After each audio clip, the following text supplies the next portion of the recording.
Vous savez, quand on regarde les choses, on peut prendre un événement brut. Et à ce moment-là, on devient un idéologue parce qu'on ne va pas à la racine des événements. Si on regarde l'événement déclenchant de cette guerre, c'est évidemment l'entrée en guerre de la Russie, enfin en guerre, une opération militaire spéciale de la Russie dans l'est de l'Ukraine. Ça, c'est le 24 février 2022. Tout à fait, c'est ça. Mais pourquoi ? Comment ça s'est fait ? Pourquoi les Russes sont entrés dans cette zone russe et russophone et peuplée de Russes, en tout cas favorable à la Russie? Pourquoi ? Eh bien, si vous regardez, c'est une affaire qui remonte à 2012-2014, avec la manipulation des gouvernements successifs d'Ukraine, les manigances de la CIA, d'un personnage qui vient de démissionner, Victoria Nuland,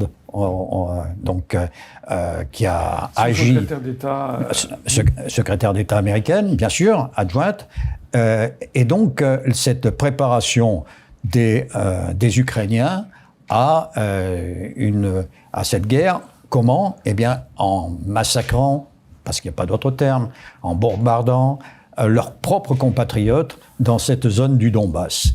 Donc, évidemment, la Russie ne pouvait pas laisser faire de telles actions. Non seulement ça, mais également l'OTAN.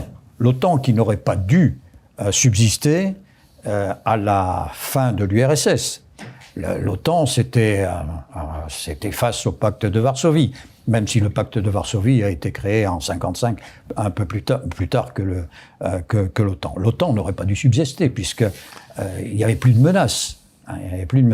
Mais non, les États-Unis ont décidé que c'était un excellent outil pour maintenir les Européens sous dépendance, avec d'autres outils, bien évidemment, et considérant que la Russie était l'héritière de l'URSS, d'encadrer la zone aujourd'hui conflictuelle par des pays adhérents à l'OTAN et adhérents à l'Union européenne.